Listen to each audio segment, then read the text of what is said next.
Pendant les vacances familiales, ma belle-fille a hurlé à l'employé de l'hôtel. « Ne parlez pas à la vieille, ce n'est que la bonne !» Mon fils a éclaté de rire. Elle n'avait aucune idée que j'étais la propriétaire de l'hôtel.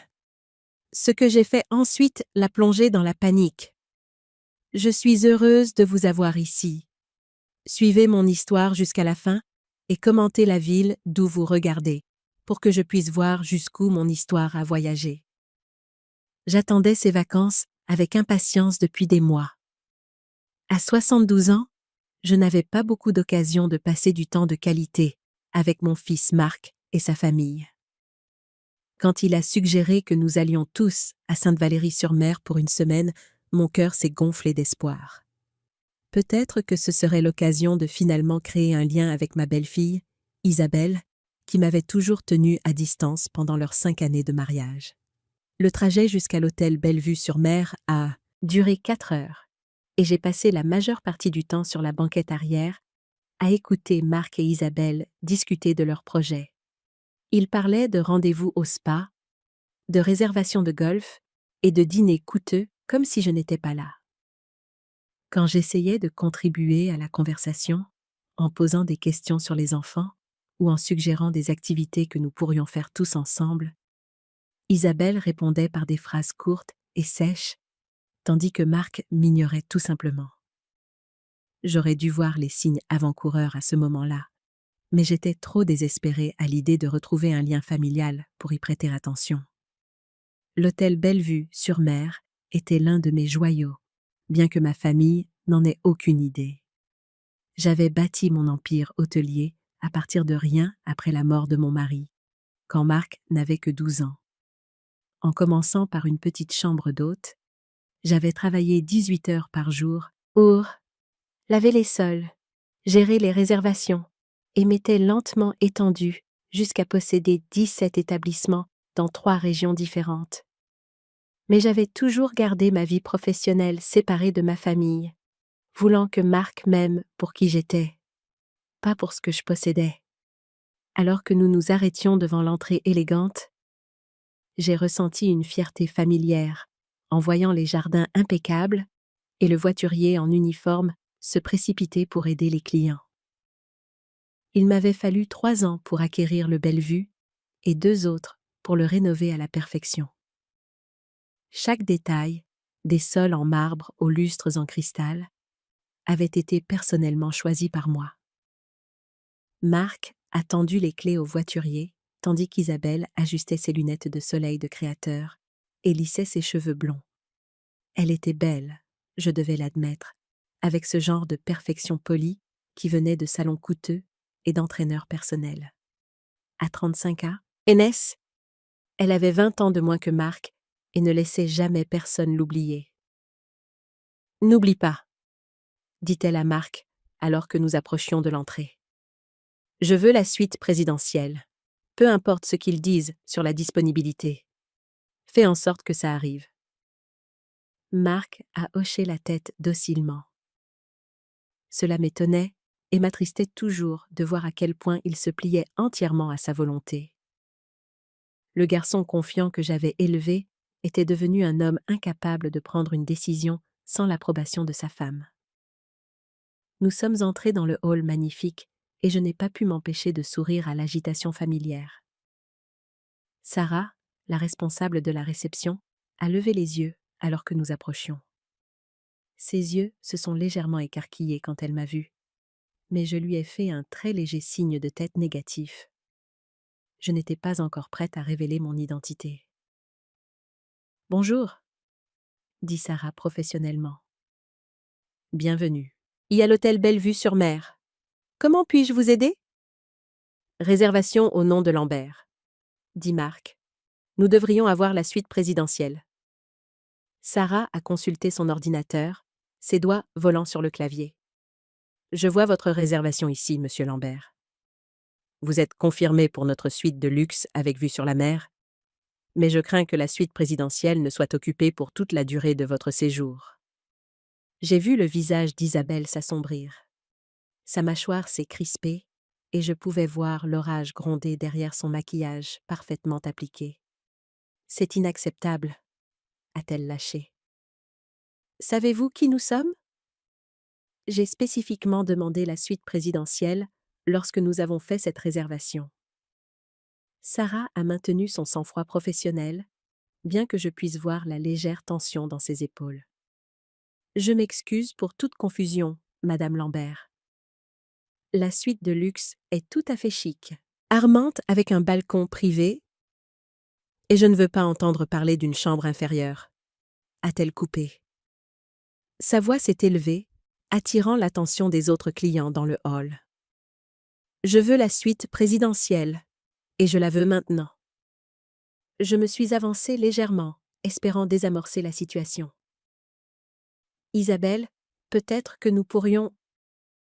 C'est alors que c'est arrivé. Le moment qui allait tout changer entre nous pour toujours. Isabelle s'est retournée brusquement, son visage déformé par la fureur. « N'osez pas parler !» m'a-t-elle crié, sa voix résonnant dans le hall de marbre. « Sarah, ou quel que soit votre nom. N'écoutez rien de ce que dit cette vieille femme. Elle n'est personne d'important. C'est juste l'aide que nous avons emmenée. » Le hall est tombé dans un silence de mort. Les autres clients ont arrêté leur conversation et se sont tournés pour nous regarder. J'ai senti la chaleur monter à mes joues à l'eau. Que l'humiliation me submergeait comme une vague glaciale. Mais Isabelle n'avait pas fini. « Ne parlez pas à la vieille !» a-t-elle hurlé en me montrant du doigt, comme si j'étais une sorte de parasite. « Ce n'est que la bonne, la baby-sitter. Ne perdez pas votre temps avec elle. » Je suis restée figée, la bouche sèche, mon cœur battant si fort que je pensais qu'il allait éclater. De toute ma vie, en 72 ans, personne ne m'avait jamais parlé avec un tel venin, un tel mépris total, et certainement pas devant un hall rempli d'inconnus. Mais ce qui s'est passé ensuite m'a blessée encore plus profondément que la cruauté d'Isabelle. Marc a rejeté la tête en arrière et a ri. Pas un rire nerveux ou un petit rire gêné, mais un rire authentique et ravi, comme si le fait que sa femme humilie sa mère en public était la chose la plus drôle qu'il ait jamais entendue. « Oh mon Dieu, Isa !» dit-il entre deux rires, essuyant des larmes de ses yeux. « Tu es terrible, mais tu n'as pas tort. Maman, laisse-nous gérer ça, d'accord? Va t'asseoir quelque part. » La trahison m'a frappée comme un coup physique. C'était mon fils, le garçon que j'avais élevé seul, pour qui je m'étais tuée à la tâche, pour qui j'avais tout sacrifié afin de lui offrir la meilleure vie possible. Et il riait de mon humiliation.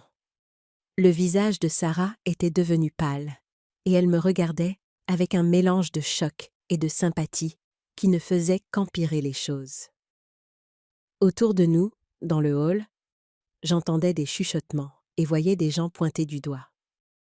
Certains tenaient à leur téléphone, probablement en train de filmer toute la scène terrible. « Madame » dit Sarah doucement, sa voix douce mais professionnelle. « Peut-être aimeriez-vous vous asseoir dans notre salon pendant que nous réglons la situation de la chambre. » Avant que je puisse répondre, Isabelle a laissé échapper un soupir exagéré. « Oui. Emmène la vieille bique quelque part où elle ne nous embarrassera pas davantage et assurez-vous que quelqu'un la surveille. Elle a tendance à s'égarer. » Plus de rires de Marc, plus de regards d'inconnus, plus de morceaux de mon cœur se brisant à chaque seconde qui passait. Je voulais disparaître. Je voulais fuir ce magnifique hall, loin de ma cruelle belle-fille, de mon fils qui riait, et ne jamais regarder en arrière. Mais quelque chose au fond de moi, un reste de la force qui avait bâti cet empire, m'a maintenue debout. J'ai regardé Sarah, qui m'observait avec une détresse à peine dissimulée. Elle savait qui j'étais. Elle savait qu'avec un seul mot de ma part, Isabelle serait expulsée de cet hôtel si vite que ses talons de créateur ne toucheraient pas le sol. Mais je n'ai rien dit. Pas encore. Au lieu de cela, j'ai pris ma petite valise et j'ai marché vers l'ascenseur, la colonne vertébrale droite, malgré le poids de l'humiliation qui pesa sur moi. Derrière moi, j'entendais Isabelle continuer à harceler Sarah à propos de la suite présidentielle. Sa voix était remplie de ce genre d'arrogance qui vient de ne jamais avoir travaillé pour quoi que ce soit dans sa vie. Alors que les portes de l'ascenseur se fermaient, j'ai croisé le regard de Sarah une dernière fois. Elle m'a fait le plus petit signe de tête, un geste qui disait qu'elle comprenait, qu'elle était désolée et qu'elle attendait mon signal. J'avais bâti cet empire de mes propres mains. J'employais plus de 300 personnes dans mes établissements. J'étais respectée dans les cercles d'affaires, consultée par d'autres propriétaires d'hôtels et connue pour mon équité et mon intégrité. Mais dans ce hall, je n'étais qu'une vieille femme pathétique, sermonnée par la femme de son fils, pendant qu'il riait de ma douleur. L'ascenseur est monté au 12e étage, et à chaque étage qui passait, quelque chose en moi a commencé à changer. La douleur était toujours là, vive et profonde. Mais autre chose grandissait à ses côtés, la détermination.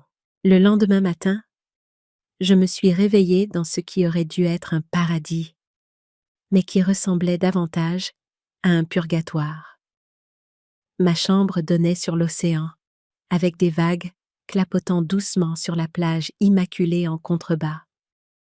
Le lever du soleil peignait le ciel de nuances de rose et d'or que j'aurais normalement trouvées à couper le souffle. Au lieu de cela, je me sentais vide, comme si quelqu'un avait tout retiré de moi pour ne laisser qu'une coquille vide. J'avais à peine dormi. Chaque fois que je fermais les yeux, j'entendais la voix d'Isabelle crier « Ce n'est que la bonne !» et le rire de Marc résonnait dans mon esprit. Je n'arrêtais pas de rejouer la scène, me demandant ce que j'aurais pu dire ou faire différemment. Mais au fond, je savais que le problème n'était pas ma réaction. Le problème était que ma propre famille me considérait comme jetable. Un léger coup à ma porte a interrompu mes pensées. Quand j'ai ouvert, j'ai trouvé Marc debout dans le couloir, l'air mal à l'aise, mais pas désolé. « Maman, nous descendons pour le petit déjeuner. Isabelle veut que tu surveilles les enfants au bord de la piscine après, pour que nous puissions aller au spa. » Pas de « bonjour ». Pas de « comment as-tu dormi ?» Pas même une reconnaissance de ce qui s'était passé dans le hall. Juste un autre ordre déguisé en demande. « Marc, » dis-je doucement, « à propos d'hier soir ?» Il a agité la main d'un air dédaigneux. « Maman, n'en fais pas toute une histoire. Isabelle était juste stressée à cause de la chambre.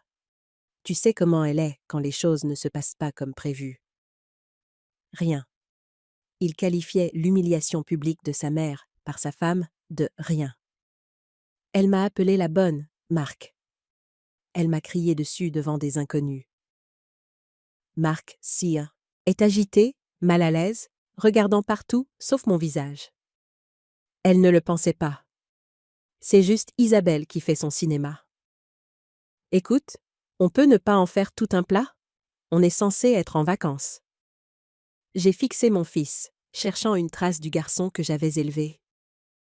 Le garçon qui se glissait dans mon lit pendant les orages, qui m'apportait des pissenlits du jardin en les appelant des fleurs de soleil, qui m'avait dit un jour que j'étais la personne la plus forte du monde. Ce garçon avait disparu, remplacé par un homme de 47 ans, qui choisissait le confort de sa femme au détriment de la dignité de sa mère. « D'accord, » dis-je, le mot ayant un goût amer dans ma bouche. « Je surveillerai les enfants. » Le soulagement de Marc était palpable. « Super! On sera probablement partis la majeure partie de la journée. Le spa, puis le déjeuner, peut-être un peu de shopping. Ça ne te dérange pas, n'est-ce pas? » Bien sûr que ça me dérange. Et j'avais espéré que ces vacances seraient un moment en famille pour mieux connaître mes petits-enfants, pour me sentir appartenir à quelque chose. Au lieu de cela, j'étais reléguée au rôle de baby-sitter non rémunéré. Mais j'ai hoché la tête quand même, car dire non aurait provoqué une scène, et j'avais appris depuis longtemps que maintenir la paix était plus important que de me défendre. Le restaurant du petit déjeuner bourdonnait de vacanciers, profitant de leur repas matinal. Isabelle avait réquisitionné une table près de la fenêtre, le meilleur endroit de la salle, et donnait déjà des ordres au personnel comme si elle était propriétaire des lieux, ce qui, par une cruelle ironie du sort, était en quelque sorte le cas, du moins pour ce qu'elle en savait. « Je veux du jus d'orange frais, pas cette saleté de concentré », disait-elle à notre serveur, un jeune homme nommé Didier, que je reconnaissais de visites précédentes. Et assure, « Et vous que les œufs sont cuits exactement 3 minutes, pas une seconde de plus ou de moins. Je peux faire la différence. » Didier hochait la tête patiemment, bien que je puisse voir la tension autour de ses yeux. J'avais formé mon personnel à fournir un service exceptionnel, mais Isabelle mettait leur patience considérable à rude épreuve. Mes petits-enfants, Émilie et Jacques, âgés de 8 et 10 ans, étaient assis tranquillement à table, leurs visages collés à leur tablette. Ils ont à peine levé les yeux quand je me suis approchée. « Bonjour, mes chéris », dis-je à Émilie, tendant la main pour lui lisser les cheveux. La main d'Isabelle a jailli et a bloqué la mienne. « Ne la touche pas. Elle vient de se faire coiffer hier et je ne veux pas que ce soit abîmé. » J'ai retiré ma main comme si j'avais été brûlée. Émilie n'a même pas levé les yeux de son écran. « Les enfants, dites bonjour à mamie Hélène, » a dit Marc mollement. « Bonjour. » Ah, ont-ils marmonné à l'unisson, toujours sans me regarder. Je me suis assise sur la seule chaise restante, qui se trouvait être celle qui tournait le dos à la vue sur l'océan. Isabelle s'était assurée que les meilleures places étaient réservées à sa famille, tandis que j'obtenais la place restante, comme une pensée après coup. « Hélène, » dit Isabelle, sans prendre la peine de me regarder pendant qu'elle parlait. « Après le petit déjeuner, tu emmèneras les enfants à la piscine. Assure-toi qu'ils mettent de la crème solaire toutes les heures. Émilie brûle facilement, et si elle devient ne serait-ce qu'un peu rose, je te tiendrai pour responsable. » J'ai hoché la tête, ravalant les mots que je voulais dire. « Et tiens-les éloignés du grand bain, et ne les laisse pas manger les snacks de la piscine. Ils sont pleins de conservateurs. Oh, et s'ils ont besoin de quoi que ce soit, absolument n'importe quoi, tu m'appelles immédiatement. Nessa, pas de gérer ça toute seule. » Chaque instruction était comme une autre petite coupure. Un autre rappel qu'on ne me faisait pas confiance pour m'occuper de mes propres petits-enfants, sans supervision et critique. « Combien de temps serez-vous au spa ?» ai-je demandé. Isabelle m'a finalement regardée, son expression froide. « Aussi longtemps que nous le voudrons. Ce sont nos vacances, pas les tiennes. Tu es ici pour aider, tu te souviens ?» Marc n'a rien dit. Il lisait quelque chose sur son téléphone, complètement déconnecté de la conversation. Je me suis demandé quand il était devenu cette personne, cet homme qui laissait sa femme traiter sa mère comme une employée. Après le petit déjeuner, je me suis retrouvée au bord de la piscine avec Émilie et Jacques, essayant d'engager la conversation alors qu'ils restaient absorbés par leurs appareils.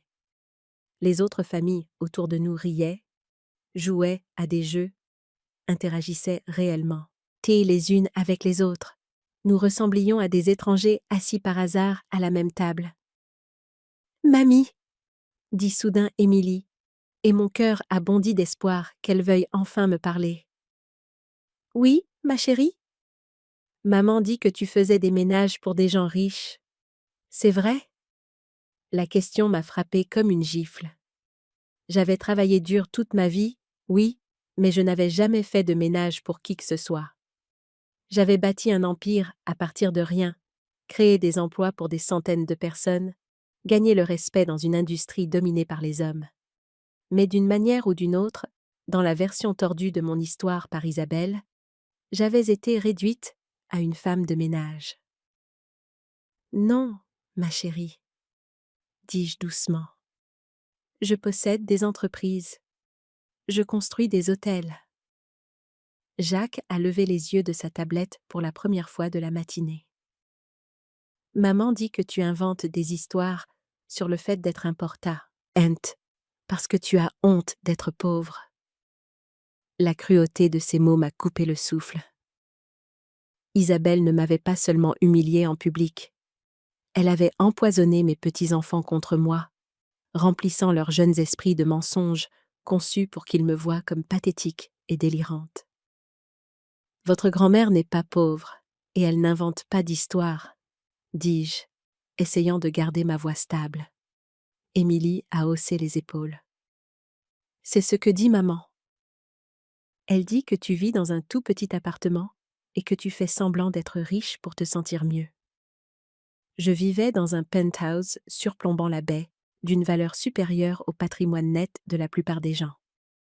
Mais mes petits-enfants pensaient que j'étais une vieille femme pathétique, vivant dans la misère et mentant sur ses réalisations.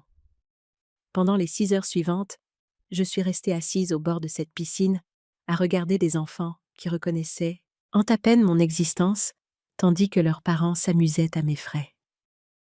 D'autres clients engageaient parfois la conversation avec moi, et je me suis retrouvée à faire la conversation poliment, alors qu'à l'intérieur, je mourais un peu plus à chaque minute qui passait.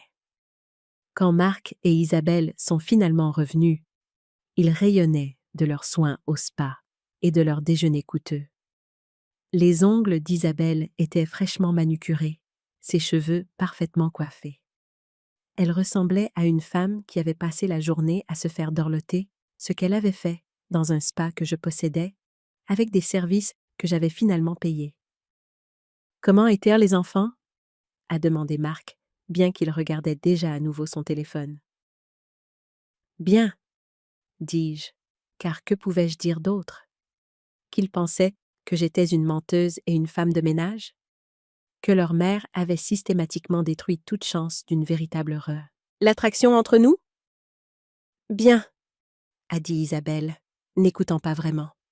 Demain, tu les surveilles à nouveau.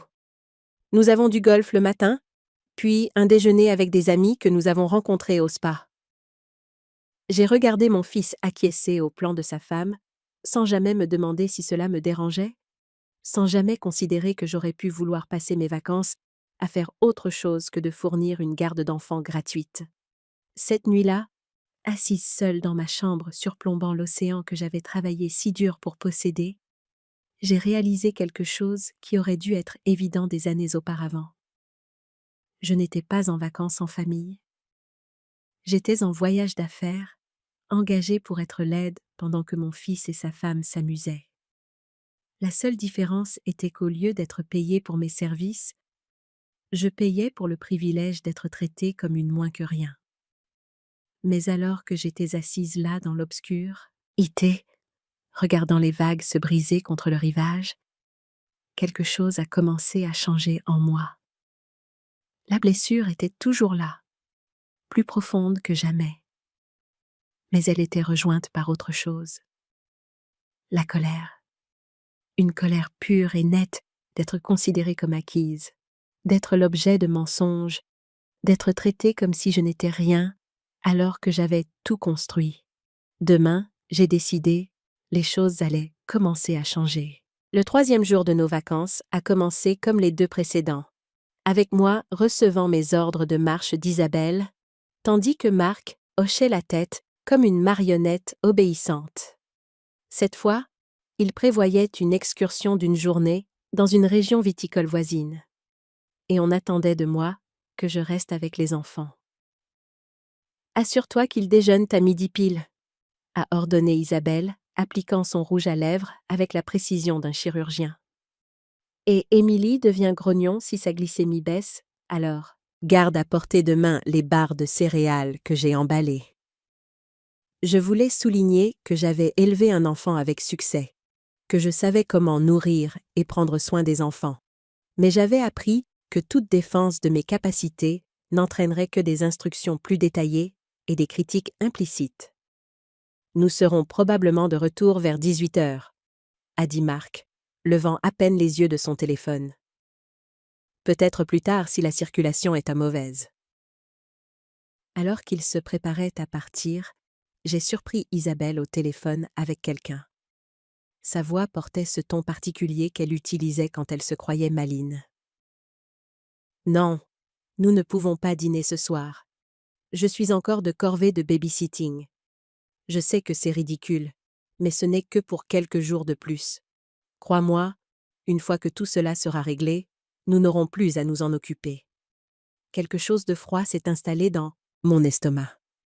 La façon dont elle a dit « une fois que tout cela sera réglé » ne sonnait pas comme si elle parlait simplement de la fin de nos vacances. Après leur départ, j'ai emmené les enfants au club pour enfants de l'hôtel. Un service que j'avais personnellement conçu pour donner plus de flexibilité aux familles pendant leur séjour. Les animateurs étaient merveilleux avec Émilie et Jacques. Et pour la première fois depuis notre arrivée, je les ai vus sourire et interagir avec d'autres enfants de leur âge. Avec quelques heures pour moi, j'ai décidé de me promener dans la propriété. Cela faisait des années que je n'avais pas pu observer mon hôtel en tant que cliente plutôt qu'en tant que propriétaire. Et je voulais voir comment les choses fonctionnaient vraiment. C'est alors que j'ai entendu la conversation qui a tout changé. Je passais devant le bar de la piscine quand j'ai entendu des voix familières provenant de l'une des cabanes P. Rivées. Marc et Isabelle étaient censés être dans la région viticole, mais ils étaient là, cachés derrière les murs de toile, parlant à voix basse avec un autre couple que je ne reconnaissais pas. « Le truc c'est, disait Isabelle, qu'elle vieillit, et les vieux ne sont pas éternels, si tu vois ce que je veux dire. » La voix d'une femme que je ne reconnaissais pas a ri. « Isabelle, tu es terrible. »« Je suis pragmatique, » a rétorqué Isabelle. « Marc est fils unique, donc tout nous reviendra un jour. La question est juste de savoir combien de temps nous devrons attendre. » Mon sang s'est glacé. Je me suis approchée de la cabane, restant cachée derrière un grand palmier. « Et la vieille, elle-même » a demandé l'homme inconnu. « N'a-t-elle pas d'argent à elle ?» La voix de Marc, la voix de mon propre fils, a fait s'arrêter mon cœur. « Maman ? Mon Dieu, non ! Elle est fauchée comme les blés. Elle vit dans un tout petit appartement, en sort à peine avec sa petite retraite. Je la soutiens financièrement depuis des années. » Les mensonges sortaient si facilement de sa bouche que je me suis demandé depuis combien de temps il les racontait. Je vivais dans un penthouse d'une valeur de 3 millions d'euros. Mes revenus mensuels provenant uniquement des investissements étaient supérieurs à ce que la plupart des gens gagnaient en un an. Mais d'une manière ou d'une autre, dans la version de la réalité de Marc, j'étais un fardeau qu'il soutenait généreusement. « C'est pourquoi toutes ces vacances sont une telle corvée, » a poursuivi Isabelle. « Nous devons la traîner partout parce qu'elle ne peut rien se permettre toute seule. C'est comme avoir un animal de compagnie pathétique dont on ne peut pas se débarrasser. » L'autre femme a fait des bruits de sympathie. « C'est horrible pour vous. Et elle s'attend probablement à ce que vous preniez soin d'elle quand elle devient vraiment vieille et malade. »« Plutôt crevée, » a dit Isabelle avec un rire venimeux. « À la minute où elle commencera à avoir besoin de vrais soins, elle ira directement dans un EHPAD public. Je ne vais pas transformer ma maison en maison de retraite pour une vieille femme inutile. » Je me suis agrippée au palmier pour me stabiliser. Il ne parlait pas seulement d'attendre que je meure naturellement. Il prévoyait de m'abandonner dès que je deviendrais un inconvénient. Mais les mots suivants de Marc furent ceux qui ont vraiment brisé mon cœur. « Le plus drôle, c'est qu'elle se croit toujours importante, » dit-il, et je pouvais entendre l'amusement cruel dans sa voix. Elle raconte ses histoires ridicules sur le fait de posséder des entreprises et d'avoir réussi. C'est en fait assez triste de voir à quel point elle est devenue délirante. « Démence » a demandé l'homme inconnu. peut-être, a répondu Marc. Ou juste un BE, soin désespéré de se sentir importante. Quoi qu'il en soit, c'est embarrassant. Hier, elle a essayé de dire aux enfants qu'elle possédait des hôtels. Des hôtels? Vous imaginez? Ils ont tous ri, le son me transperçant comme du verre brisé. Eh bien, a dit Isabelle, au moins nous n'aurons plus à supporter ces histoires folles très longtemps. Je lui donne peut-être 5 ans de plus, 10 au maximum. Et ensuite, nous serons enfin libres de vivre nos vies sans avoir à faire semblant de nous soucier d'une vieille femme sans valeur qui n'a jamais rien accompli.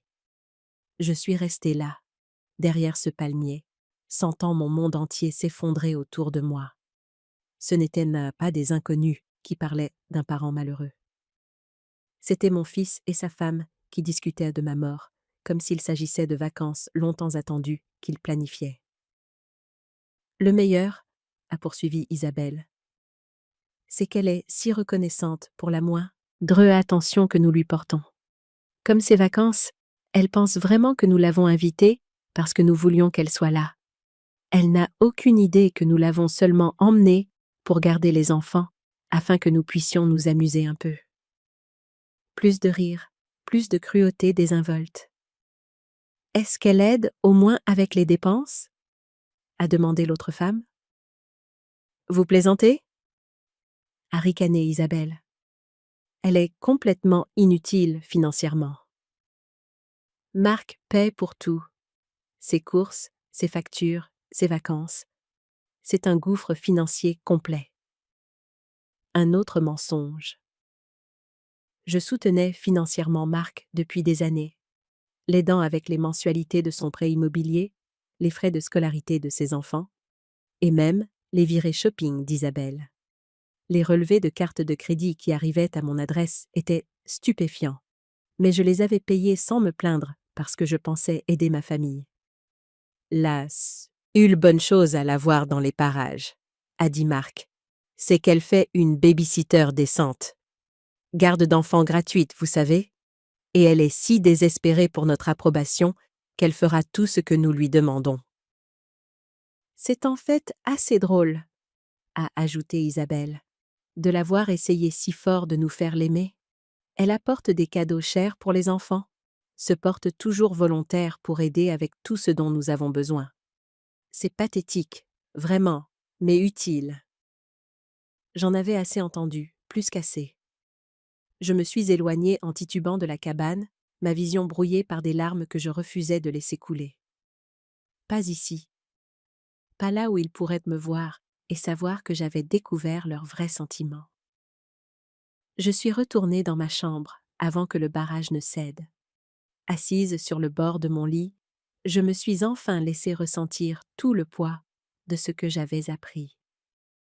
Mon fils, le garçon, que j'avais élevé seul après la mort de son père, l'enfant pour qui j'avais travaillé 18 heures par jour pour le soutenir, pensait que j'étais un fardeau sans valeur dont il avait hâte de se débarrasser.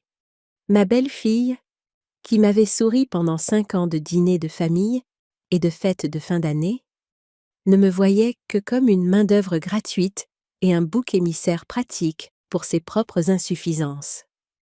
Et mes petits-enfants, aussi innocents qu'ils soient, avaient appris à me voir comme une menteuse et un fardeau pour les ressources de leur famille.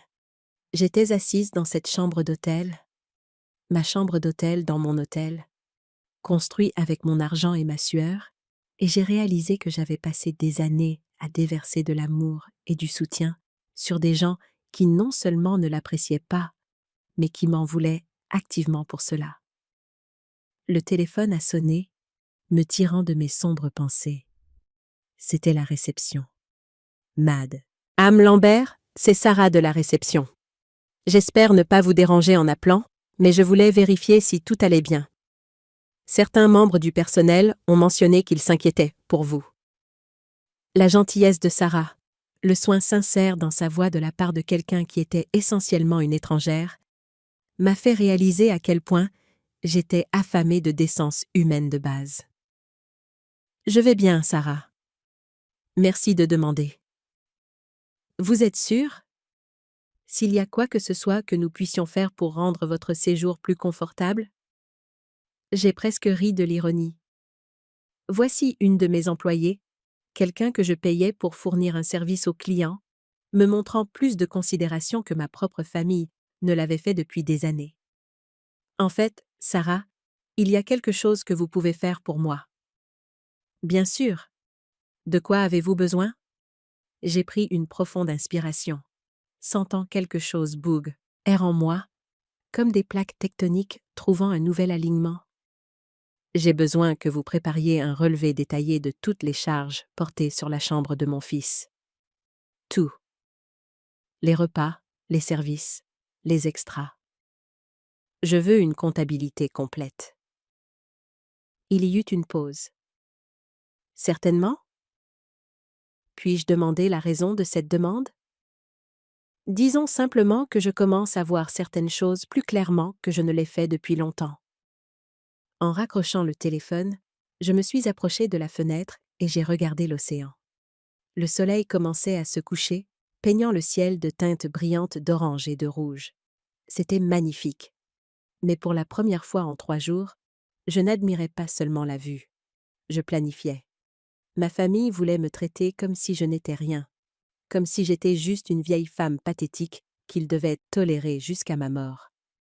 Ils étaient sur le point d'apprendre exactement à qui ils avaient affaire. Ce soir-là, Marc et Isabelle sont revenus de leur fausse excursion viticole, le visage rougi par le soleil et la satisfaction de leur journée de tromperie. Ils ont traversé le hall de l'hôtel comme des héros conquérants, ignorant complètement que j'avais entendu chaque mot cruel de leur conversation au bord de la piscine.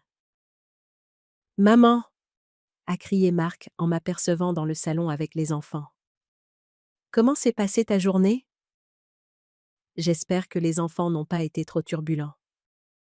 L'inquiétude désinvolte dans sa voix m'aurait peut-être trompé la veille, mais maintenant je l'entendais pour ce qu'elle était vraiment. Une performance conçue pour maintenir l'illusion qu'ils se souciaient de mon bien-être. Ils ont été des anges, ai-je répondu, ma voix stable malgré la tempête qui faisait rage en moi. Nous avons passé un très bon moment au club pour enfants, n'est-ce pas? Émilie et Jacques ont hoché la tête distraitement, gravitant déjà vers leurs parents comme des planètes attirées en orbite. J'ai remarqué qu'ils reconnaissaient à peine ma présence une fois que Marc et Isabelle sont arrivés, comme si je devenais invisible dès que leur vraie famille se montrait. « Super !»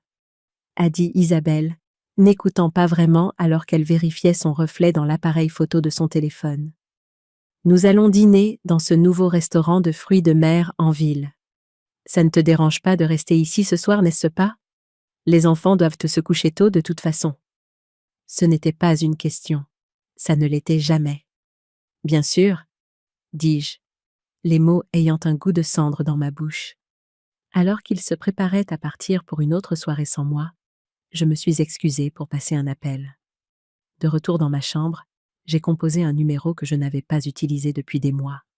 « Richard, c'est Hélène Lambert. » Richard, Pierre Delavoye, était mon avocat d'affaires depuis 15 ans.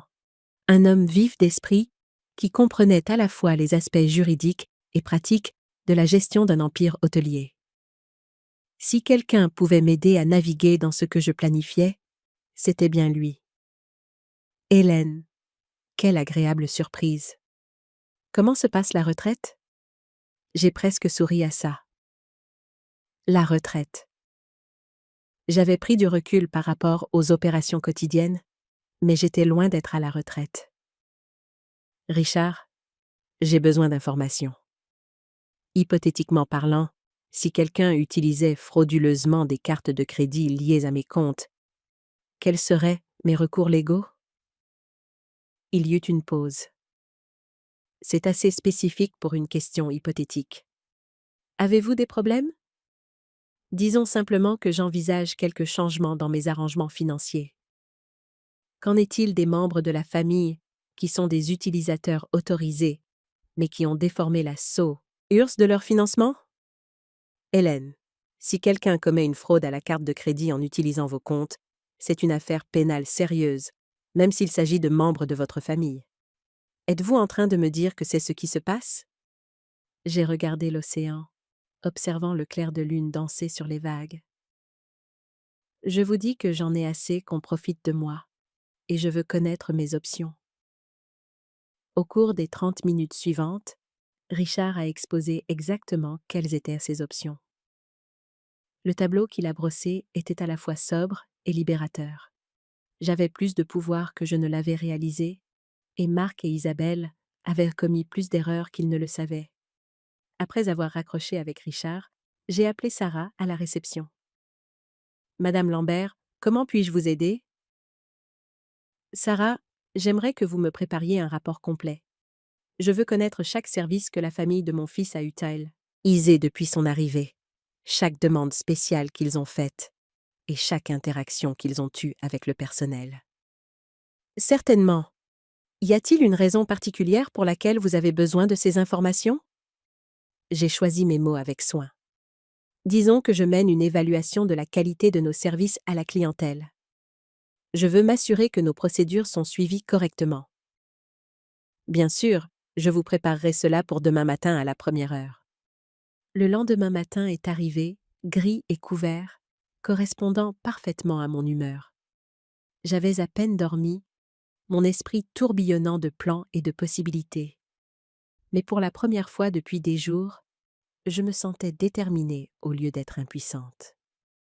J'ai rencontré Sarah dans son bureau à 7 heures du matin, avant que Marc et Isabelle ne soient réveillés. Le rapport qu'elle m'a remis était plus accablant que je ne l'avais prévu. Votre belle-fille a déposé 17 plaintes distinctes depuis son arrivée, a dit Sarah doucement. Elle a exigé des surclassements de chambre, des préparations de repas spéciales, et a été très impolie avec plusieurs membres du personnel. J'ai parcouru les pages, lisant récit après récit du comportement arrogant d'Isabelle. Elle avait réprimandé une femme de chambre pour ne pas avoir rangé ses chaussures correctement. Elle avait renvoyé 3 repas différents parce qu'ils n'étaient pas parfaits. Elle avait exigé que la zone de la piscine soit vidée des autres enfants pour qu'Émilie et Jacques puissent nager seuls. « Et mon fils ?» ai-je demandé. L'expression de Sarah était soigneusement neutre. Il a été moins impliqué, mais il a soutenu sa femme dans chaque plainte et demande. Bien sûr qu'il l'avait fait. Marc avait perfectionné l'art de permettre le pire comportement d'Isabelle, tout en maintenant un déni plausible. « Il y a autre chose, dit Sarah, sa voix baissant encore plus. Hier, alors qu'il pensait que personne n'écoutait, Madame Isabelle a été très virulente sur ses opinions concernant la direction de l'hôtel. J'ai haussé un sourcil. « Ah bon ?» Elle a dit à un autre client que le service ici était adéquat, mais que la direction était probablement une vieille famille riche qui ne se souciait plus de la qualité. Elle a dit qu'elle pourrait gérer cet endroit mieux que quiconque en était responsable. L'ironie aurait été drôle si elle n'avait pas été si exaspérante. Merci, Sarah. C'est très utile. En retournant vers l'ascenseur, j'ai croisé Didier, le jeune serveur qui nous avait servi au petit déjeuner. Il avait l'air nerveux en me voyant. « Madame Lambert, » dit-il doucement. « J'espère que cela ne vous dérange pas que je dise cela, mais je voulais que vous sachiez que le personnel a remarqué comment votre famille vous traite. » J'ai arrêté de marche. Que voulez-vous dire? Didier a jeté un coup d'œil autour de lui pour s'assurer que nous n'étions pas entendus.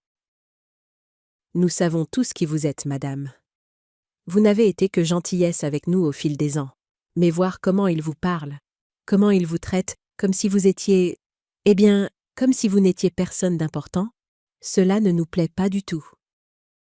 La loyauté de mes employés, des gens qui n'avaient aucune obligation de me défendre, a touché quelque chose de profond en moi. C'étaient des gens qui me respectaient, qui appréciaient mon leadership et mon équité. Le contraste avec ma propre famille était frappant et douloureux. Merci, Didier. Cela signifie plus pour moi que vous ne l'imaginez. Il a hoché la tête. S'il y a quoi que ce soit que nous puissions faire? En fait, il y en a un. Je veux que vous continuiez à fournir un excellent service à la famille de mon fils, mais je veux aussi que vous documentiez tout ce qu'ils font et disent. Pouvez-vous faire ça pour moi? Absolument. Au cours des 2 jours suivants, je suis devenue une observatrice d'un autre genre. Au lieu de m'asseoir passivement pendant qu'Isabelle me donnait des ordres et que Marc m'ignorait, je les observais avec l'œil calculateur d'une femme d'affaires qui avait bâti un empire en comprenant les motivations et les faiblesses des gens. Ce que j'ai vu était encore pire que ce que j'avais imaginé. Isabelle n'était pas seulement arrogante, elle était cruelle. Je l'ai vue réduire une jeune femme de chambre en larmes parce que les serviettes n'étaient pas pliées selon ses spécifications exactes. Je l'ai vue piquer une véritable crise de colère lorsque le service au bord de la piscine était trop lent, hurlant sur un serveur qui faisait de son mieux. Marc n'était pas seulement passif, il était complice. Il encourageait le pire comportement d'Isabelle, riant quand elle faisait des remarques acerbes sur le personnel, ajoutant ses propres plaintes aux siennes, traitant les gens qui travaillaient pour moi comme s'ils étaient moins qu'humains. Mais c'est leur traitement d'Émilie et de Jacques qui m'a finalement fait basculer. Je regardais les enfants jouer dans la piscine quand Émilie s'est écorché le genou sur le bord rugueux du plongeoir. C'était une blessure mineure, saignant à peine, mais elle pleurait et voulait être réconfortée. Quand Isabelle est arrivée, au lieu de consoler sa fille, elle a immédiatement commencé à réprimander le maître nageur pour ne pas avoir empêché l'accident. Puis, elle s'est tournée vers moi. « C'est de ta faute », a-t-elle lâché. « Je t'avais dit de les surveiller attentivement. » Si tu avais été attentive au lieu de rêvasser, cela ne serait pas arrivé. Émilie pleurait toujours, mais ses 2 parents étaient trop occupés à attribuer le blâme pour la réconfort. Je me suis agenouillée et j'ai délicatement nettoyé la petite égratignure, appliquant un pansement de la trousse de premier secours, pendant qu'Émilie reniflait contre mon épaule. « C'est bon, ma chérie, » ai-je murmuré. « Tu es très courageuse. »« Mamie Hélène, » a dit Émilie doucement. « Pourquoi maman ne t'aime pas ?» La question innocente m'a frappée comme un coup physique.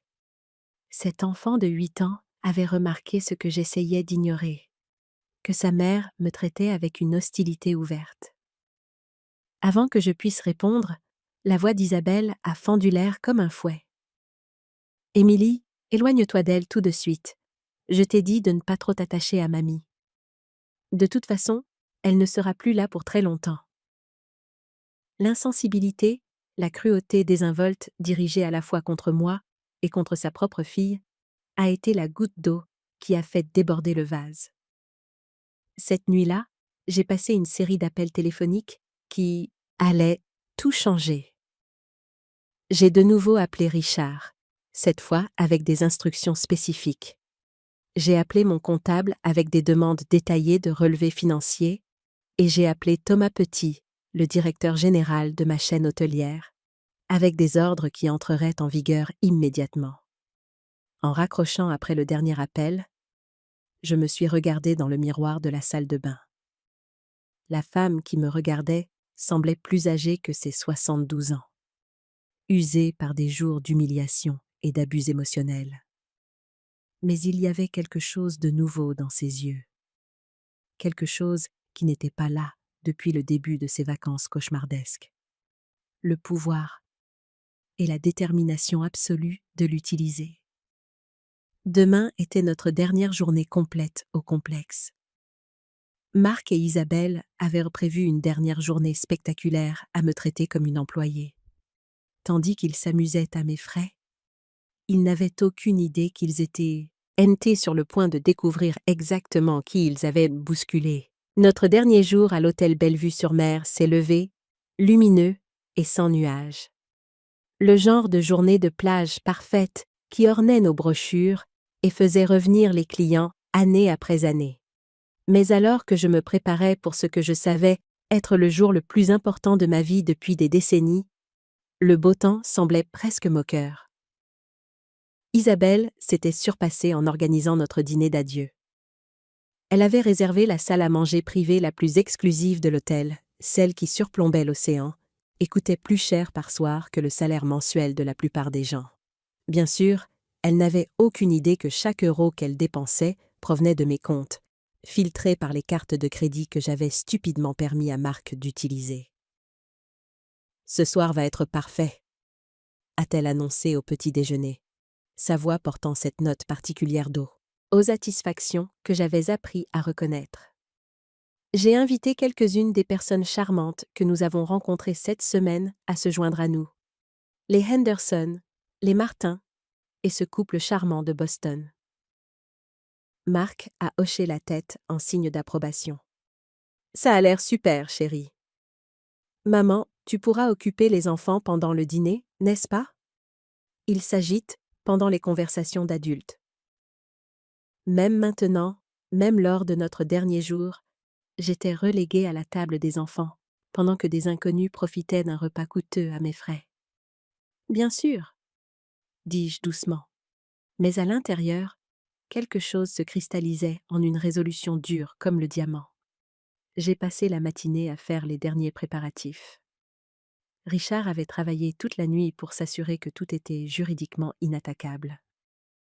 Thomas Petit avait informé les membres clés du personnel qui devaient en connaître la vérité. Et j'avais répété devant le miroir jusqu'à ce que je puisse prononcer mes mots sans que ma voix ne tremble. À 15 heures, j'ai reçu l'appel que j'attendais. « Madame Lambert, c'est l'inspecteur Morin du commissariat du comté. Nous avons examiné les documents financiers que votre avocat a fournis. Sur la base des preuves de frais non autorisés et de fausses déclarations, nous pouvons procéder dès que vous serez prête. » « Merci, inspecteur. Je vous appellerai quand ce sera le moment. » L'après-midi s'est écoulé avec une lenteur angoissante. Isabelle a passé des heures à se préparer, se transformant en l'image de la sophistication élégante qu'elle portait comme une armure contre le monde. Marc a repassé sa plus belle chemise et a ciré ses chaussures, se préparant à jouer le rôle de l'homme d'affaires prospère pour leurs nouveaux amis. Aucun d'eux n'a pris la peine de me demander ce que je portais ou si j'avais besoin d'aide pour me préparer. En leur esprit, je n'étais que laide, et laide n'avait pas besoin d'être présentable pour leur dîner important. À 19 heures précises, nous nous sommes réunis sur la terrasse du crépuscule, le joyau des lieux de restauration de mon complexe. La salle était spectaculaire, avec des baies vitrées offrant une vue imprenable sur l'océan et un balcon privé où les clients pouvaient sortir pour sentir la brise marine. Des lustres en cristal projetaient une lumière chaude sur des tables dressées avec le plus beau linge de maison et la plus belle porcelaine. J'avais conçu cette salle moi-même, choisissant chaque détail, des peintures murales faites à la main au sol en marbre importé. Elle était destinée à être un lieu où des moments spéciaux étaient célébrés, où des souvenirs qui dureraient toute une vie étaient créés. Ce soir, elle servirait un objectif très différent. Les autres invités étaient déjà assis à notre arrivée, 6 couples bien habillés, qui avaient clairement été impressionnés par le charme d'Isabelle et la confiance de Marc au cours de la semaine écoulée. Ils nous ont accueillis chaleureusement, bien que j'aie remarqué que leur attention se portait principalement sur Isabelle et Marc, tandis que je recevais des hochements de tête polis mais dédaigneux. « Tout le monde, voici la mère de Marc », a dit Isabelle, me désignant avec le même enthousiasme qu'elle pourrait montrer pour un meuble malheureux mais nécessaire. Elle nous a aidés avec les enfants cette semaine. Aidés, comme si j'étais la nounou engagée plutôt qu'un membre de la famille en vacances. La conversation s'est déroulée autour de moi alors que les plats exquis se succédaient. Isabelle tenait la cour comme une reine, régalant la table d'histoire sur leurs voyages et leurs projets futurs. Marc jouait le rôle du mari dévoué, riant à ses blagues et ajoutant des détails qui les faisaient paraître et tous deux plus mondains et plus prospères qu'ils ne l'étaient en réalité.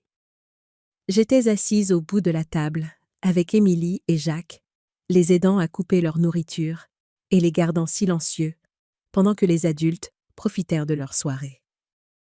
Plusieurs fois, lorsque les enfants posèrent des questions parfaitement raisonnables ou faisaient des commentaires innocents, Isabelle me lançait des regards acérés, comme si leur comportement normal d'enfant était de ma faute.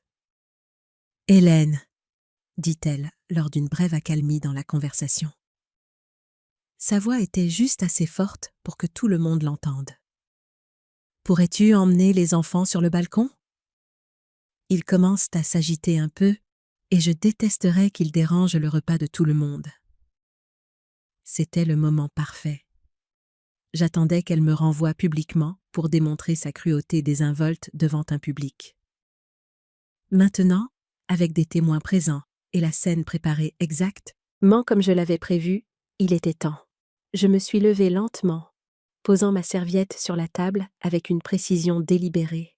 La conversation a continué autour de moi alors que je marchais vers le bout de la table où Isabelle était assise, radieuse dans ses parures empruntées, complètement inconsciente que son monde était sur le point de s'effondrer.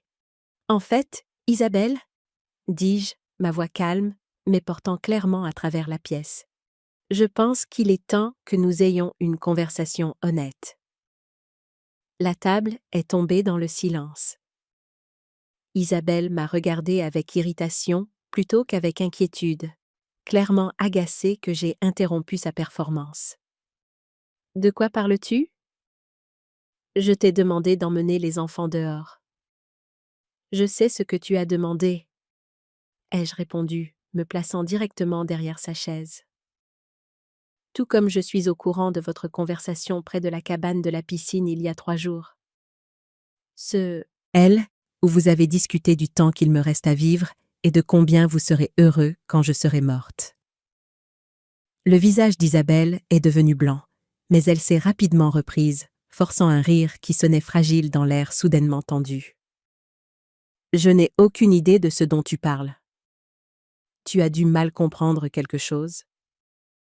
Ai-je mal compris quand tu m'as traité de vieille femme sans valeur ? Ou quand tu as dit que tu me mettrais dans un EHPAD public dès que je deviendrais un inconvénient ? Ou peut-être ai-je mal compris quand mon fils a ri de ma prétendue démence pour avoir prétendu posséder des entreprises ? » Marc me fixait maintenant, son visage un mélange de choc et de panique croissante. Autour de la table, les autres invités échangeaient des regards gênés, souhaitant clairement être n'importe où ailleurs. « Maman, » a dit Marc, sa voix tendue d'avertissement. « Peut-être devrions-nous en discuter en privé. »« Oh, H, je pense que nous avons eu assez de discussions privées, » ai-je répondu, sans jamais quitter le visage d'Isabelle des yeux. « Je pense qu'il est temps pour un peu de vérité publique. » J'ai sorti de mon sac à main un dossier épais de documents. Le bruit des papiers froissés semblait anormalement fort dans la pièce silencieuse. « Mesdames et messieurs, » dis-je, m'adressant à toute la table. J'aimerais me présenter correctement. Mon nom est Hélène Lambert et je suis la propriétaire et fondatrice du groupe hôtelier Lambert. Des exclamations ont retenti autour de la table. Une des femmes a couvert sa bouche avec sa main. Cet hôtel, le Bellevue sur Mer, est l'un des 17 établissements de mon portefeuille. Le repas que vous dégustez ce soir, les chambres dans lesquelles vous avez séjourné, le personnel qui vous a servi, tout cela m'appartient. La bouche d'Isabelle s'est ouverte et fermée comme un poisson hors de l'eau. Arc était devenu complètement immobile, son visage vidé de toute couleur. Au cours de la semaine passée, ai-je continué, ma voix se renforçant à chaque mot, j'ai été systématiquement humiliée, rabaissée et traitée comme une employée par mon propre fils et sa femme. Ils vous ont dit à mes petits-enfants, et à quiconque voulait bien les écouter, que je suis une vieille femme pauvre et délirante qui invente des histoires de succès pour se sentir importante. J'ai ouvert le dossier et j'ai commencé à sortir des documents. Voici l'acte de propriété de cet hôtel. Voici mon immatriculation d'entreprise. Ce sont des états financiers montrant ma fortune nette de 47 millions d'euros.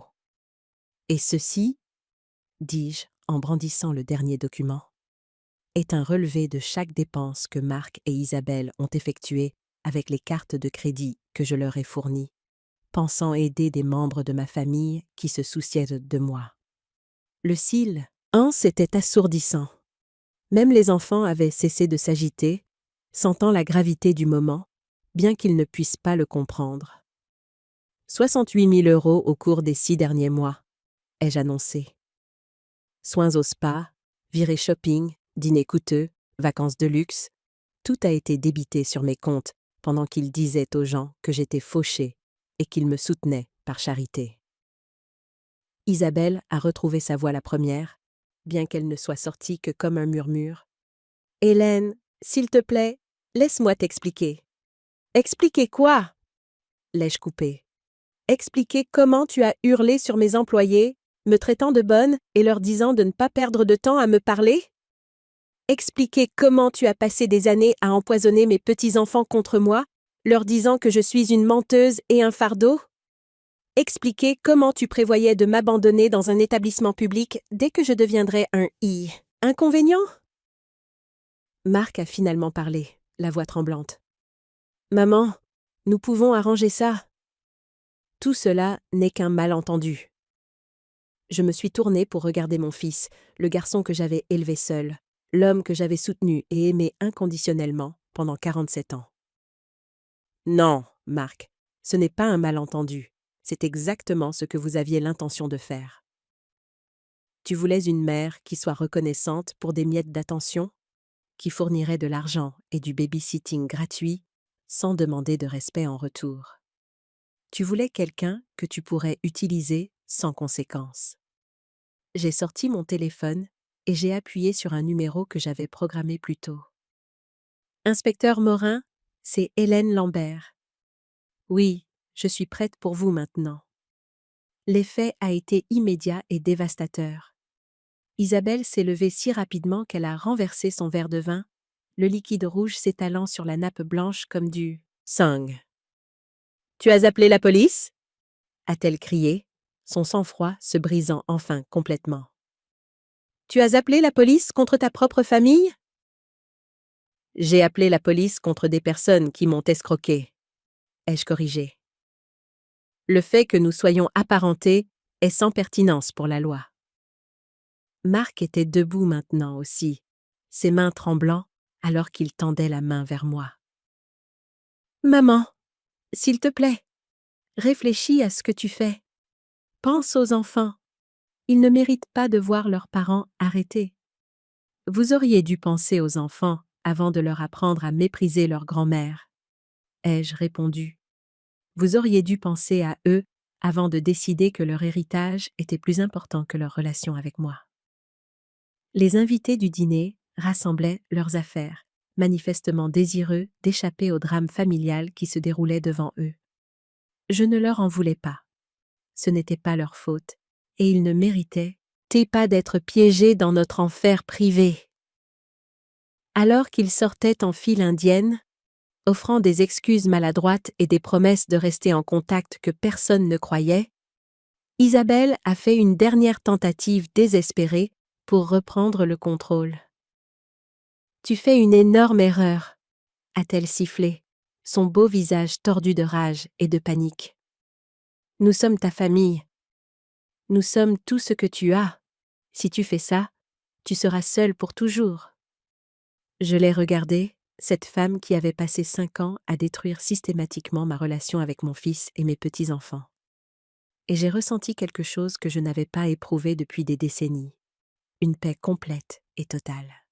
« Isabelle, » dis-je doucement, « je suis seule depuis des années. La seule différence, c'est que maintenant, je le choisis. » Le bruit de pas dans le couloir a annoncé l'arrivée de l'inspecteur Morin et de son partenaire. Alors qu'ils entraient dans leur élégante salle à manger, leur présence semblait rétrécir Isabelle et Marc, les réduisant des personnes confiantes et arrogantes qu'ils avaient été toute la semaine à des animaux effrayés et acculés. Madame Lambert, l'inspecteur Morin s'est approché de moi avec une courtoisie professionnelle. Sont-ce bien les individus contre lesquels vous souhaitez porter plainte? J'ai regardé mon fils une dernière fois, espérant contre tout espoir voir une trace de remords, un signe que le garçon que j'avais élevé était toujours quelque part à l'intérieur de l'homme qui avait ri de mon humiliation. Mais Marc me regardait maintenant avec une haine pure, son masque tombant enfin complètement. « Vieille garce rancunière !» a-t-il grogné. « Tu détruis cette famille pour de l'argent. » Et à ce moment-là, j'ai su que je faisais le bon choix. Les procédures judiciaires qui ont suivi se sont déroulées avec une rapidité surprenante. Richard avait préparé notre dossier si minutieusement que l'avocat de Marc et Isabelle, payé ironiquement avec mon argent, leur a conseillé d'accepter un accord de plaidoyer plutôt que d'affronter un procès. Les accusations de fraude à la carte de crédit et d'abus de faiblesse financier sur personnes âgées entraînaient de lourdes peines. Mais la véritable punition fut l'exposition publique de leur tromperie. Moins d'une semaine après leur arrestation, les journaux locaux avaient repris l'histoire. Une magnate de l'hôtellerie découvre la fraude financière de sa famille pendant ses vacances, titrait la section économique. L'article détaillait comment une femme d'affaires prospère avait été systématiquement abusée et escroquée par son propre fils et sa belle-fille, brossant un tableau à la fois dévastateur et parfaitement exact. Je n'ai accordé aucune interview ni cherché la publicité. Je n'en avais pas besoin. Les faits parlaient d'eux-mêmes. Marc et Isab, ils ont été bannis de toutes les propriétés Lambert Hôtellerie. Leurs cartes de crédit ont été annulées, leur accès à mes comptes révoqués, et les paiements mensuels que je faisais pour leurs prêts immobiliers ont immédiatement cessé. En moins de 30 jours, ils ont été contraints de vendre leur maison et de déménager dans un appartement exigu de l'autre côté de la ville. Mais les conséquences financières n'étaient rien comparées aux conséquences sociales. L'histoire s'est répandue dans leurs cercles sociaux comme une traînée de poudre. L'adhésion au country club que je payais a été annulée. L'école privée où Émilie et Jacques étaient scolarisés, frais de scolarité gracieusement offerts par mamie Hélène, a exigé le paiement immédiat des frais en retard sous peine de radiation. Les amis, qui avaient profité de dîners coûteux et de fêtes somptueuses financées par mon argent, sont soudainement devenus très occupés lorsque Marc ou Isabelle appelaient. J'ai observé tout cela se dérouler depuis la distance paisible de mon penthouse, ne ressentant que du soulagement. 3 mois après ce dîner terrible, j'ai reçu une lettre. L'adresse de l'expéditeur était le nouvel appartement de Marc, et l'écriture était celle d'Isabelle, bien qu'elle fût tremblante et désespérée par rapport à sa calligraphie habituellement parfaite. « Chère Hélène, » commençait-elle, « j'espère que vous trouverez dans votre cœur la force de nous pardonner nos erreurs. Nous avons appris notre leçon et voulons arranger les choses. Les enfants regrettent terriblement leur grand-mère et Marc réalise maintenant à quel point il a eu tort de me laisser m'interposer entre vous. S'il vous plaît, donnez-nous une autre chance d'être la famille que vous méritez. » J'ai lu la lettre 2 fois. Puis, je l'ai soigneusement pliée et l'ai placée dans mon classeur, à côté des rapports de police et des documents judiciaires. Et n'étaient pas des excuses. C'était une autre manipulation, une autre tentative d'accéder à mes ressources, maintenant que les leurs s'étaient taris. Le vrai Marc, celui qui m'avait traité de vieille garce rancunière face aux conséquences de ses actes, m'avait montré exactement qui il était. La lettre d'Isabelle n'était qu'une confirmation qu'aucun d'eux n'avait rien appris, si ce n'est que leurs actions avaient des conséquences financières. Je n'ai jamais répondu. Au lieu de cela, j'ai commencé à construire la vie que j'aurais dû vivre depuis le début. J'ai vendu 2 de mes plus petites propriétés et utilisé l'argent pour créer la Fondation Lambert, une organisation à but non lucratif dédiée à la prévention de la maltraitance des personnes âgées et au soutien des aînés abandonnés par leur famille. Le siège de la fondation occupait le dernier étage de mon nouvel hôtel au centre-ville de Nice, et je me suis jetée dans le travail à vie. C'est une énergie que je n'avais pas ressentie depuis des années. La fondation est devenue ma vraie famille. Le docteur Patricia Chen, une gérontologue qui est devenue notre directrice médicale, était la fille que je n'avais jamais eue. Maître Jacques Sullivan, notre conseiller juridique, me rappelait ce que Marc aurait pu être s'il avait choisi l'intégrité plutôt que l'arrogance. Maria Rodriguez, qui dirigeait nos groupes de soutien, avait survécu à l'abus financier de sa propre famille et comprenait la douleur particulière d'être trahi par ceux que l'on aime le plus. Ensemble, nous avons aidé des dizaines de personnes âgées à reprendre leur vie et leur dignité en main. Nous avons fourni une aide juridique, des conseils financiers et, plus important encore, une communauté de personnes qui comprenaient que la famille, c'était plus que des liens de sang. Mes petits-enfants sont restés une source de tristesse, mais même cette douleur a commencé à guérir avec le temps. Émilie et Jacques étaient assez jeunes pour que le poison de Marc et Isabelle ne soit peut-être pas permanent. J'ai créé des fonds en fiducie pour leurs études universitaires, qui seraient administrés par la Fondation lorsqu'ils auraient 18 ans. S'ils choisissaient de me contacter à ce moment-là, connaissant la vérité sur ce qui s'était passé, je les accueillerais à bras ouverts. Sinon, ils auraient toujours la sécurité que j'avais toujours voulu leur offrir. 1 an après la confrontation à l'hôtel Bellevue-sur-Mer, j'ai reçu une visite inattendue. Sarah, mon ancienne responsable de la réception, avait été promue directrice générale de l'établissement et elle a appelé pour demander si elle pouvait passer à mon penthouse. « Madame Lambert », dit-elle alors que nous étions assises sur mon balcon surplombant la baie. « Je voulais que vous sachiez que le personnel du Bellevue n'a jamais oublié ce qui s'est passé cette 2 semaines-là. La façon dont votre famille vous a traité et la grâce dont vous avez fait preuve pour gérer la situation sont devenues une sorte de légende parmi nos employés. » J'ai souri en pensant à Didier et aux autres membres du personnel qui m'avaient montré une telle loyauté et une telle gentillesse. Ce sont de bonnes personnes. Ils méritaient mieux que d'assister à ce cirque. « Il y a autre chose », a poursuivi Sarah. Nous avons eu plusieurs demandes de personnes qui ont entendu parler de la Fondation, des clients qui sont confrontés à des situations similaires avec leur propre famille. Ils ont demandé s'il pourrait y avoir des programmes disponibles à l'hôtel, quelque chose qui pourrait les aider. L'idée qui a jailli de cette conversation est devenue notre initiative la plus réussie. Les retraites, reprenez votre vie en main, étaient des programmes d'1 semaine organisés à l'hôtel Bellevue-sur-Mer, combinant un hébergement de luxe avec des séances de thérapie, des consultations juridiques et des groupes de soutien par les pairs.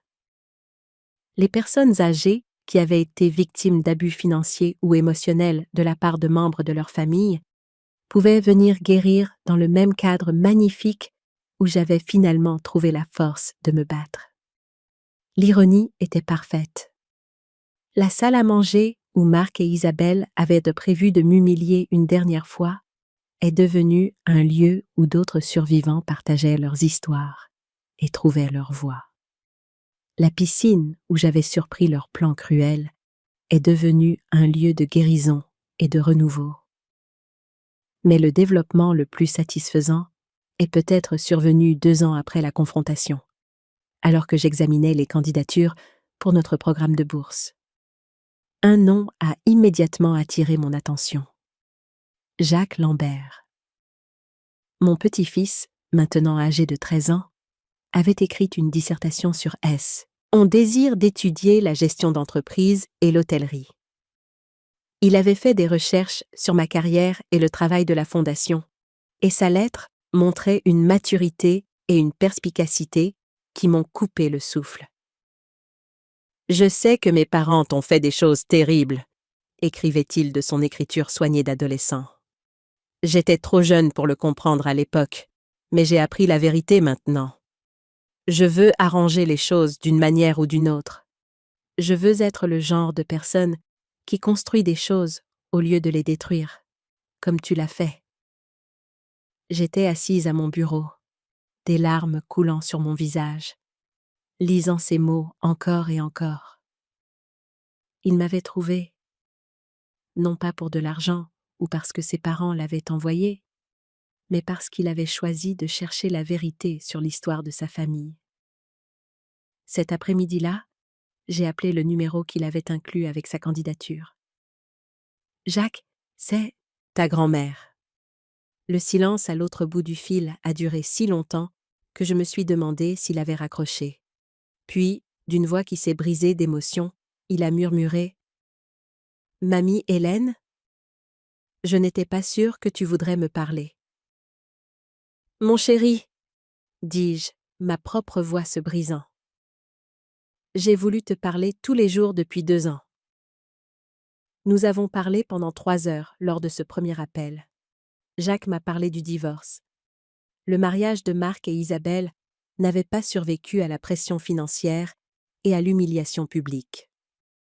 Il m'a dit qu'il vivait principalement avec son père, qui avait enfin commencé à comprendre l'ampleur de ce qu'il avait perdu. Émilie, a-t-il dit, était toujours en colère et confuse, mais elle commençait aussi à poser des questions. Je n'ai pas insisté pour une réconciliation immédiate ni exigé des excuses. Au lieu de cela, j'ai écouté mon petit-fils parler de l'école, de ses amis, de ses rêves pour l'avenir. Quand il a demandé s'il pouvait me rendre visite, j'ai dit oui, sans hésitation. Le jour où Jacques est entré dans mon penthouse a été l'un des plus heureux de ma vie. Il était plus grand que dans mon souvenir, avec les cheveux sombres de Marc, mais des yeux qui contenaient une gentillesse que je n'avais pas vue chez son père depuis des décennies. Nous avons passé des heures à regarder des albums photos, et je lui ai raconté des histoires sur son grand-père et sur la construction de l'entreprise qui serait un jour son héritage, s'il le voulait. « Mamie, » a-t-il dit alors que nous regardions le coucher de soleil depuis mon balcon. « Je suis désolé que nous t'ayons fait du mal. Je sais que je n'étais qu'un enfant, mais j'aurais dû savoir. » Je l'ai serré dans mes bras, respirant l'odeur de son shampoing et sentant la chaleur solide de cet enfant qui avait retrouvé son chemin vers moi. « Tu étais exactement l'enfant que tu étais, censé être, » lui ai-je dit. « Rien de tout cela n'était de ta faute. » Aujourd'hui, 5 ans après ces terribles vacances, je me réveille chaque matin dans mon magnifique penthouse et je ne ressens que de la gratitude. Jacques me rend visite tous les week-ends et travaille à temps partiel à la fondation, apprenant le métier depuis la base, tout comme je l'avais fait des décennies auparavant. Émilie a commencé à appeler de temps en temps, des conversations timides qui me donnent de l'espoir pour l'avenir. Marc m'a envoyé une lettre pour mon 77e anniversaire. C'était de vraies excuses cette fois, pleines de remords sincères et de reconnaissance de la douleur qu'il avait causée. Il n'a pas demandé de pardon ni d'argent. Il a juste exprimé l'espoir qu'un jour je serai prête à le revoir. Je n'ai pas encore décidé. La blessure qu'il a causée est profonde. Et la confiance, une fois si complètement brisée, n'est pas facilement réparée. Mais voir Jacques devenir un homme intègre me donne l'espoir que la rédemption est peut-être possible, même pour ceux qui sont tombés le plus bas.